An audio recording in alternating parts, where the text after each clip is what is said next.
Queridos, olá, tudo bem? Vamos dar início a mais uma aula sobre ligações químicas. Hoje, especificamente, falaremos de um assunto que causa muito transtorno nas interpretações de questões e também nas compreensões acerca deste assunto, que é o tema molécula. O que diabos é uma ligação molecular? Qual é a diferença entre uma ligação molecular e uma ligação covalente? Como os arranjos moleculares se estruturam?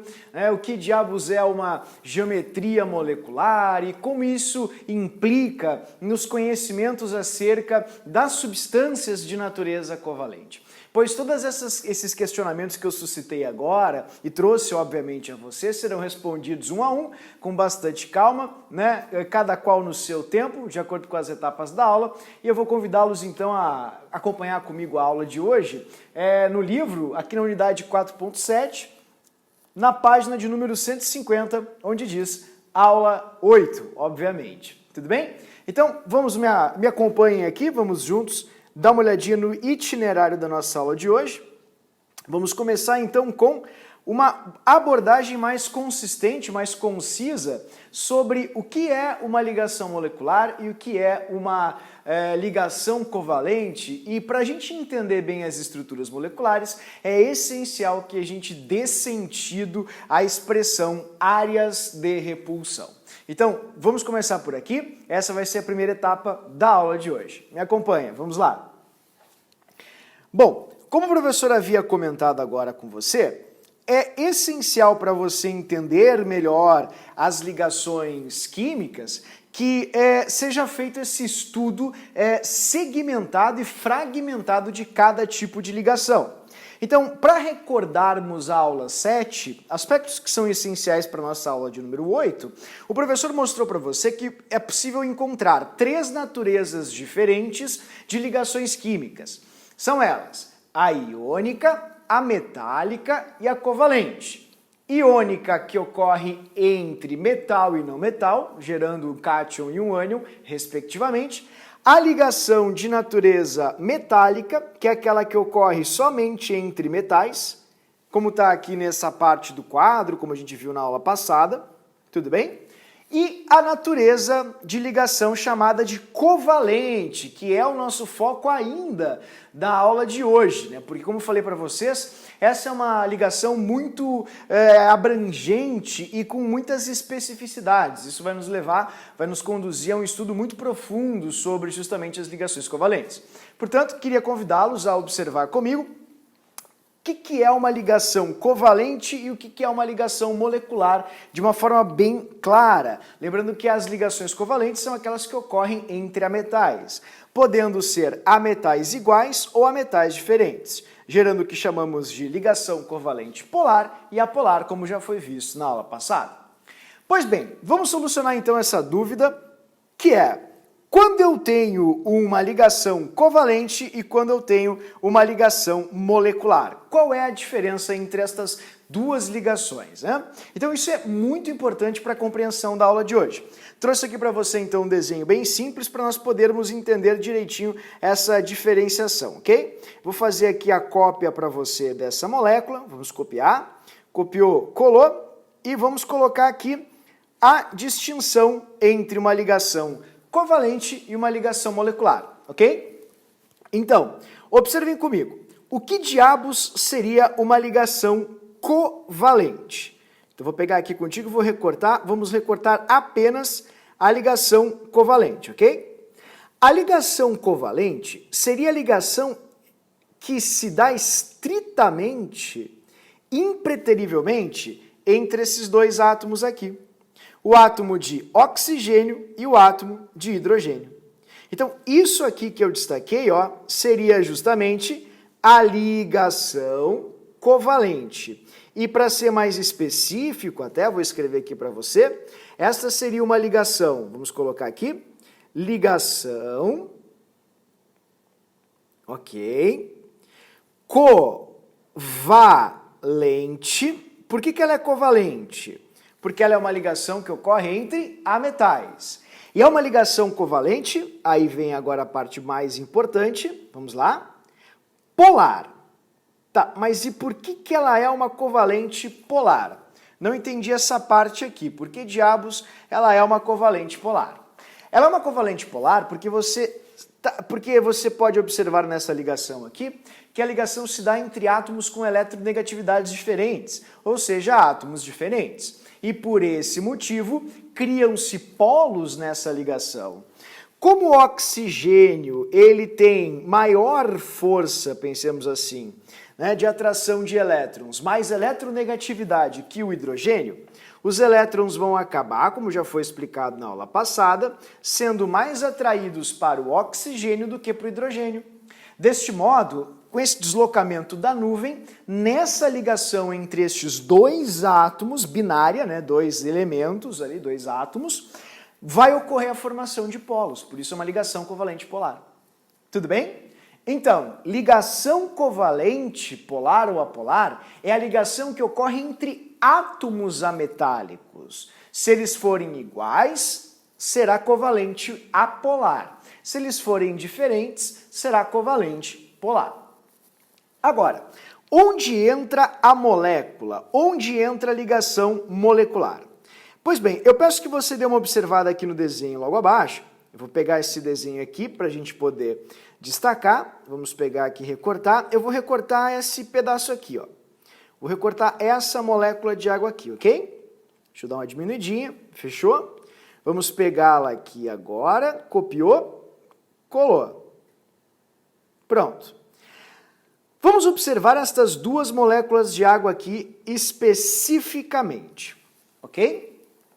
Observem que estas moléculas de água, elas possuem uma coisa chamada de vetor do momento dipolar, bem acentuado para um lado e não para outro. Confuso o que eu falei, né? Pois bem, vou tentar me fazer entender. Como vocês viram, e nós vamos explicar isso, vamos conversar sobre isso, na verdade, o professor vai explicar isso melhor na parte de desfecho da aula de hoje, mas como vocês viram logo acima, as ligações da molécula de água são ligações polarizadas, fazendo com que, acompanhem comigo bem devagar para que isso fique claro, afinal não é difícil não. Olha que barbada, ó. Fazendo que esses elétrons do hidrogênio tendam para esse lado aqui, para o oxigênio. E esses elétrons desse hidrogênio também tendam para esse oxigênio. Desse modo, se você observar com dessas flechinhas que indicam vetores, você vai notar que existe um vetor resultante. Ou seja, que a tendência dos elétrons dessa molécula é literalmente de ficarem sobre essa região aqui. Essa região aqui em volta, em torno do oxigênio. Então, eu vou colocar aqui com uma cor mais tênue para você ver, ó, colocando em cima aqui, mais amena, para você ver com mais clareza, ok? Ó, tem elétrons ali, aqui, nessa ligação, essa ligação aqui entre esse hidrogênio e esse oxigênio, tá vendo? A tendência é que esses elétrons do hidrogênio vão para cá, para o oxigênio. Então, o que acontece? Há uma tendência natural de um vetor para essa região, fazendo com que esse lado aqui da molécula, ele fique negativo, e esse lado da molécula fique positivo.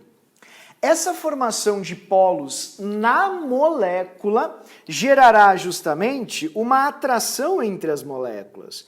Então, entre esta molécula de baixo e a molécula de cima, ó, vai haver, eu vou colocar aqui com uma corzinha diferente, vai haver uma atração, tá vendo? Assim, entre elas. E é essa atração que você está vendo aqui, ó, essa atração entre essa molécula e essa molécula que a gente chama de ligação molecular.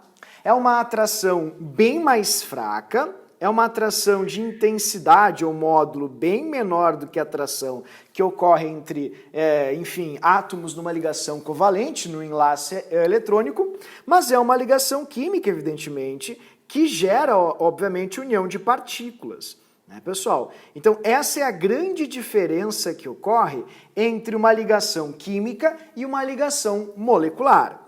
Isso que você está vendo aqui, eu vou até ampliar para você esse desenho aqui embaixo. Deixa eu colocar aqui embaixo para você. Deixa eu ver se eu consigo tirar. Não vou conseguir tirar, eu acho.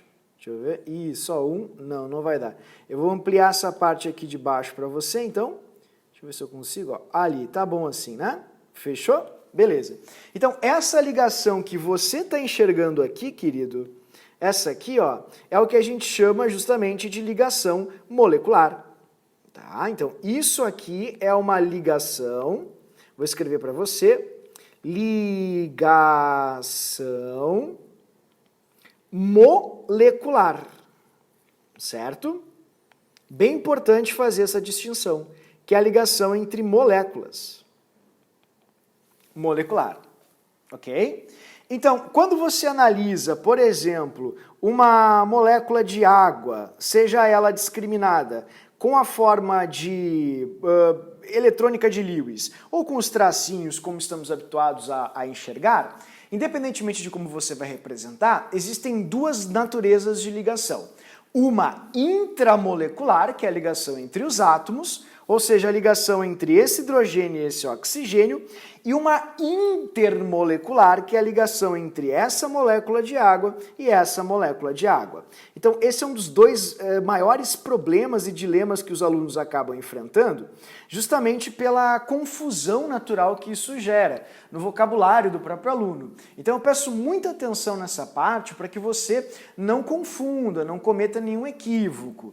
Tudo bem? É essencial para o seu aprendizado que você diferencie a ligação entre as moléculas e, obviamente, a ligação que ocorre entre os átomos, né? Que é a ligação, como a gente chama, de ligação covalente. Tudo bem? Então, é essencial, repito, por favor, não esqueçam, cuidem isso de fazer as flechinhas melhores aqui para você ver o vetor. Agora foi, tá ali direitinho a explicação. Certo? Pois bem, como as substâncias covalentes têm essa característica de formarem moléculas, então quando você olha, por exemplo, algum sistema qualquer, você vai perceber sempre que as substâncias de natureza covalente, elas formam partículas que ficam em separado. Você não as vê todas as partículas, né, no caso, não as vê juntas, elas ficam separadas umas das outras, como é o caso aqui que você pode perceber da água, justamente, que se separa em trios de átomos, dois átomos de hidrogênio e um de oxigênio, e esse trio de átomos é o que chamamos de molécula. Então, existem duas naturezas de ligação ali. Uma natureza entre a bolinha branca e a bolinha vermelha, que é a natureza de ligação covalente polar, e uma natureza de ligação entre as moléculas de água, que você pode perceber estão se atraindo, que é a ligação de natureza molecular, que na próxima aula daremos nome, estudaremos com bastante afinco e profundidade. Por enquanto, teremos apenas o conhecimento desta que chamamos de ligação de hidrogênio. Tudo bem? Pois bem, explicado isso, queridos, e da importância dessa distinção, a gente precisa ressaltar também a importância que as ligações moleculares exercem sobre as propriedades físicas dessas substâncias. Pois veja, uma substância de natureza molecular tem seu ponto de fusão, ponto de ebulição, atrelados não à ligação covalente, mas à ligação molecular. Pois quem une as partículas não é a ligação covalente, mas sim a ligação molecular. Se o que eu falei não ficou claro, eu vou mostrar aqui para você um exemplo bem fácil. Observem que quando eu começo a esquentar aqui o gelo, vejam, ó, o que vai acontecer é uma separação de ligação molecular, não covalente. Então isso é muito comum em substâncias que formam moléculas. Quando elas trocam, suas partículas se unem mais ou se separam mais, ou seja, quando essas substâncias de natureza molecular trocam de fase, o que se rompe não é a ligação covalente, mas sim a ligação molecular. Veja, quando você ferve água, você não produz hidrogênio e oxigênio, você apenas separa três moléculas de água. Então você separa moléculas e não separa átomos. Isso é muito importante. E em função disso, quem vai determinar as propriedades físicas, como por exemplo, densidade, solubilidade, ponto de fusão e ebulição de uma substância de natureza molecular, não é a ligação covalente, mas sim a ligação molecular. E é por isso que precisamos estudar com afinco todas as características possíveis das ligações moleculares. Quando uma ligação molecular pode ser mais forte, porque ela assim o é. Quando uma ligação molecular pode ser mais fraca, e porque assim o é. Portanto, em poucas palavras, em um copo d'água existem, com água pura, pensemos assim, duas naturezas de ligação. As ligações de natureza covalente polar e as ligações moleculares chamadas de ligações de hidrogênio.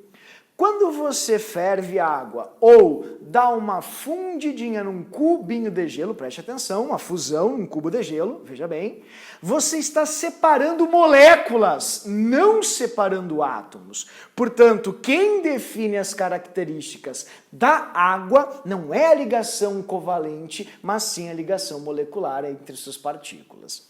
Deste modo, vamos entender um pouquinho mais como as moléculas se estruturam e qual a influência dessa estrutura nas suas intensidades de atração. Vamos lá? Pois bem, demos uma olhadinha juntos aqui, então, ao lado, para entendermos como ocorre a estrutura dessas moléculas. O grande segredo para você entender por que uma molécula é assim, ou é assada deste jeito, ou daquele jeito, é enxergar como as moléculas são construídas. E elas são construídas baseadas em dois grandes cernes ou pilares: o átomo central e as áreas de repulsão. Vamos falar um pouquinho sobre áreas de repulsão e átomo central, é claro, mas não sem antes mostrar isso para vocês. Porque se você enxerga, as coisas ficam muito, mas muito mais claras mesmo. Portanto, convido vocês agora a observarem bem esses modelos básicos que eu vou implementar aqui para você. Isso é um átomo central. Veja que é um átomo sozinho, obviamente, né? Mas é o meu átomo central, meu átomo roxo. Eu posso colocar ao redor desse átomo central quaisquer possíveis ligações para fazer uma estrutura de uma molécula. E lembrando, entender a estrutura das moléculas me leva a compreender o comportamento destas e, por tal motivo, as propriedades da substância. Então, observemos aqui o nosso átomo central e agora, com muita calma, vejamos o que acontece quando eu começo a adicionar átomos a este átomo. Vamos supor que eu coloque um átomo aqui e uma ligação, como você está vendo. Olha, não tem muito o que pensar e raciocinar, você vai ter uma estrutura que parece, obviamente, uma linha linear. Por quê? Porque você tem apenas um átomo numa ponta e um átomo na outra. Então não é uma molécula que, inclusive, tem até um átomo central, porque você apenas tem dois átomos gerando uma estrutura como essa que você está vendo aqui no quadro. Agora, vamos supor que eu comece a enriquecer esse átomo. Que eu coloque aqui, observe bem, mais átomos ao redor dele. Veja que a molécula ficou agora ainda uma linha. Mas por que ela ficou uma linha reta, como você está vendo aqui? Vamos pensar um pouquinho mais? E se eu colocar, por exemplo, mais um átomo? Por que ela não fica um T, por exemplo? Por que ela fica desse jeito? Parecendo um triângulo. Tá vendo? Bom, e se eu colocar mais átomos? Por que ela não fica um quadrado? Ela fica exatamente como isso, um tetraedro, uma pirâmide de 4 lados iguais. Tá vendo? Uma piramidezinha de 4 lados iguais. Por que ela fica desse jeito? E por que se eu coloco mais, independentemente do tipo de ligação que eu coloque, eu vou enxergar outras formas de estruturas. Para você entender muito, mas muito bem isso mesmo, o ideal é que você observe uma molécula bem simples como essa aqui. E você entenda que esse átomo aqui e esse átomo estão unidos no átomo roxo por enlaces eletrônicos. Enlaces eletrônicos são ligações covalentes entre elétrons. E essas ligações que ocorrem entre elétrons, veja, ocorrem entre cargas negativas. Queridos, vocês sabem muito bem disso. Negativo com negativo se repele. E se negativo com negativo se repelem, é evidente que isso vai gerar um ângulo máximo de repulsão. E agora as coisas fazem sentido. Eu vou pegar você. Vou pegar você. Desculpa o meu momento de diversão. Peço perdão, professor, tem problemas. Mas observem aqui claramente que se eu tento aproximar os dois átomos, eles sempre vão se repelir ao máximo, formando um ângulo máximo de repulsão, que nesse caso aqui é um ângulo de 180, um ângulo que gera, obviamente, uma estrutura que nós chamamos de estrutura linear. Então, a lógica do que eu quero mostrar para você agora é o que na química nós chamamos de áreas de repulsão. Quem são as áreas de repulsão? Áreas de repulsão são ligações simples, duplas, triplas ou até elétrons livres que ficam ao redor do átomo central, que vão gerar zonas de repulsão. Vou mostrar para você agora com elétrons livres para você ver. Vou mostrar aqui um modelo um pouquinho mais complexo, ok? O que são áreas de repulsão? Ligações simples, duplas ao redor do átomo central, triplas ou pares de elétrons isolados, que é o PELzinho, tá vendo o PELzinho ali, Eu vou pegar, eu sei, eu vou parar. Esse PEL, que é um par de elétrons livres ao redor do átomo central, ele também vai exercer uma influência, uma força de repulsão por ser elétron e por elétron ser negativo para com os demais elétrons. E são essas áreas de repulsão que vão gerar, observem bem agora aqui no quadro, ângulos máximos de repulsão. E esses ângulos máximos de repulsão são ângulos que vão definir se a estrutura será uma estrutura espacial, uma estrutura plana, se terá muitos elétrons numa ponta, tornando essa ponta negativa e a outra pobre em elétrons, consequentemente positiva, e aumentando assim a polaridade dessa estrutura, fazendo com que ela tenha polos moleculares intensos ou fracos, entende? Então a estrutura da molécula faz com que você consiga observar o comportamento da substância. E para você entender bem a estrutura da molécula, repito, você precisa compreender bem os dois conceitos trazidos pelo professor. O conceito de átomo central, que é muito fácil, o átomo do meio, e o conceito de áreas de repulsão. Áreas de repulsão são ligações simples, duplas, triplas ou PELs, tá ali o PELzinho, tá vendo? Que vão gerar repulsão para as demais, formando assim estruturas moleculares diferenciadas. Algumas observações que normalmente ficam implícitas no imaginário do ouvinte, do aluno, do espectador. Professor, qual delas se repele mais? A ligação tripla, ela tem um poder de repulsão maior por ter mais elétrons? Pessoal, não, a gente não considera ou leva em consideração isso, porque senão se tornaria muito complexo enxergar estruturas moleculares. Então a gente pressupõe que todas as ligações ou áreas de repulsão tenham o mesmo poder de repulsão. Bah, professor, muito ruim a tua explicação, nada fez sentido.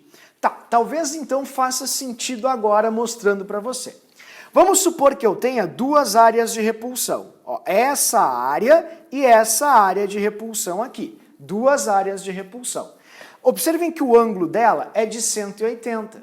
Não interessa que se essas áreas são formadas por ligações simples, viu? Duplas, 180, triplas, 180, ou por 2 PEL, que também geraria, obviamente, um ângulo de 180, se, obviamente, você tivesse átomos ali. O que é um PEL? Repito, par de elétrons livres. Vou escrever isso bem direitinho para você não se atrapalhar.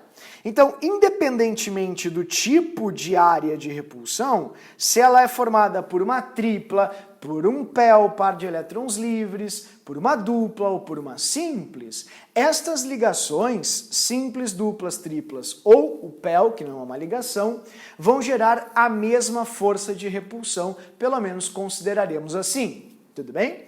E o nome dessa teoria, criada por Lewis, inclusive, é teoria de repulsão dos pares de elétrons da camada de valência. Observem que você tem isso justamente aqui no livro, né? O professor deixou isso bem claro para você. Ali, ó. É a teoria de repulsão dos pares de elétrons da camada de valência, tá vendo? repulsão dos elétrons da camada de valência, pares de elétrons. Então, é uma teoria que vai explicar as combinações atômicas e as estruturas dessas combinações por meio das repulsões dos pares de elétrons das camadas de valência. E essas repulsões gerarão essas áreas de repulsão, que são áreas formadas por ligações simples, duplas, triplas ou pairs.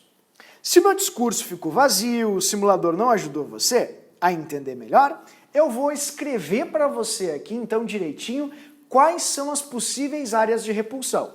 Veja que está escrito aqui no nosso cartãozinho, áreas de repulsão. Então, observemos o card juntos, começando com a primeira possível área de repulsão. A primeira possível área de repulsão é a área da ligação covalente simples. Assim. A ligação covalente simples é uma das 4 possíveis áreas de repulsão. A ligação covalente simples é a ligação, como já conversamos, que ocorre entre 2 elétrons. Então ela possui um par eletrônico, um elétron numa ponta, outro elétron na outra. E ela representa o enlace covalente entre esses 2 elétrons. A outra área de repulsão, é a área formada pela ligação dupla. Então você pode ter uma área formada por uma dupla, que é uma ligação constituída por 2 pares eletrônicos. 1, 2, 3, 4. 2 pares eletrônicos. Então as duplas ligações também podem constituir uma área de repulsão. Depois das ligações duplas, nós temos também as ligações triplas. Vou escrever aqui embaixo para você, tripla. Deixa eu colocar ali com uma outra corzinha, só para destacar. Tripla. Agora fechou. Ó. Tripla. As ligações triplas são ligações constituídas por 6 elétrons. Em outras palavras, 3 pares eletrônicos. Todos compartilhados, elétrons compartilhados entre si. Então, até agora, você percebeu que é possível haver 3 áreas de repulsão entre elétrons compartilhados. Simples, duplas e triplas, ok? Deixa eu colocar um plural aqui para você, ou tirar esse plural aqui para não ficar incoerente. Ligação tripla pode gerar uma área de repulsão e a ligação simples, dupla também, cada qual uma área de repulsão. E a última área de repulsão é a chamada de área do PEL. PEL. PEL. Mas o que diabos é um PEL? Calma, querido professor, vai se fazer entender. PEL nada mais é que, vamos lá? Par de elétrons livres. Muito importante saber o PEL, porque é o PEL que vai fazer com que você, par de elétrons livres, é o PELzinho, vai fazer com que você explique algumas estruturas que, de certa forma, num primeiro momento são tanto quanto incompreensíveis. Ora, mas e como diabos é possível essa estrutura ser assim? Não sei. Olha, dá uma olhadinha no PEL, talvez ele é que vai lhe informar por que ela é desse jeito. Tudo bem? Então, repetindo, áreas de repulsão são áreas ao redor do átomo central que possuem elétrons, ou seja, ligações simples, duplas, triplas ou pairs, e que geram repulsão mútua entre si. Tudo bem? Então são áreas ao redor do átomo central onde ocorre repulsão. E estas áreas são constituídas, ou seja, formadas por ligações simples, ou duplas, ou triplas, ou PEL. Qualquer uma delas vai constituir uma área de repulsão. Tudo bem? Pois bem, para ficar mais esclarecedor, qual é o máximo de áreas de repulsão que um átomo não metálico, porque veja, estamos falando sobre ligação covalente ainda, quantas áreas de repulsão um átomo central pode ter? Vamos lá? Então vou destacar isso aqui para você. Vamos fazer o destaque aqui. Eu quero saber sobre átomos centrais. Um átomo central pode ter quantas áreas de repulsão? Queridos, para que isso fique claro, eu vou desenhar para você, tá bom? Então, vou pegar aqui uma cor e a gente vai fazer esse destaque. Você pode ter duas, deixa eu colocar aqui para ti, fechou, duas áreas de repulsão, começando com duas, né? Se o átomo tiver duas áreas de repulsão, ele vai ser linear, evidentemente, porque uma vai acabar repelindo, evidentemente, a outra e gerando, né, essa estrutura. Mas já vamos falar sobre cada estrutura possível. Primeiro eu só vou desenhar quantas possíveis áreas de repulsão você pode encontrar. Duas áreas de repulsão, lembrando que elas podem ser formadas ou por uma ligação simples, então você pode ter uma simples aqui, você pode ter uma dupla aqui, desse jeito, tá vendo? Dessa maneira. Você pode ter uma tripla aqui, você pode ter uma simples aqui, dessa forma. São duas áreas de repulsão e assim por diante, como o professor mostrou antes para você. É possível também que você encontre três áreas de repulsão. Então vamos desenhar aqui. Ó, deixa eu colocar aqui para você, fechou? Uma, duas, três. Sempre que houver três áreas de repulsão, essa vai ser a distribuição das áreas ao redor do átomo central, gerando uma estrutura, caso você perceba com um pouquinho mais de atenção, que vai parecer um triângulo sempre, né? Um triângulo plano, dessa forma. Aqui com duas sempre vai parecer uma linha. Né? Eu já vou conversar melhor sobre isso, então fiquem tranquilos, eu apenas vou começar a trazer à tona essas formas ou aparências para você observar, e já dou mais consistência, mais substância a essa fala.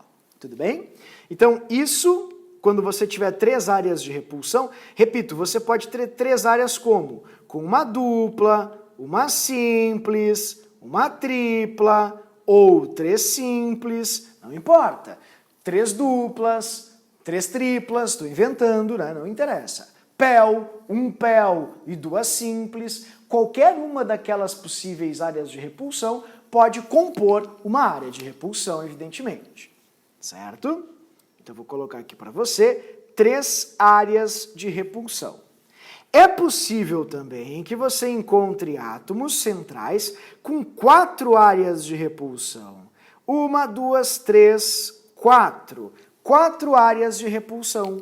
Se um átomo central possuir quatro áreas de repulsão, o que vai acontecer? Você vai ter uma estrutura muito bonita chamada de estrutura tetraédrica. Vai se parecer assim com um tetraédrozinho, como você está vendo aqui no quadro, desse jeito. E é uma estrutura espacial, não é uma estrutura plana. Isso é bem legal, bem interessante de ver. Tá? Já vou ressaltar para você, reitero a minha fala. Agora, é comum também, pessoal, as provas, quando querem dificultar muito esse assunto, aprofundarem justamente esse tema, trazendo para o aluno mais áreas de repulsão. Então é possível que você tenha também, em alguns casos, a gente vai ver esses casos, obviamente, 5 áreas de repulsão. Se você tiver 5 áreas de repulsão, a estrutura vai ser muito bonita, vai ficar exatamente assim como eu vou mostrar para você aqui, ó.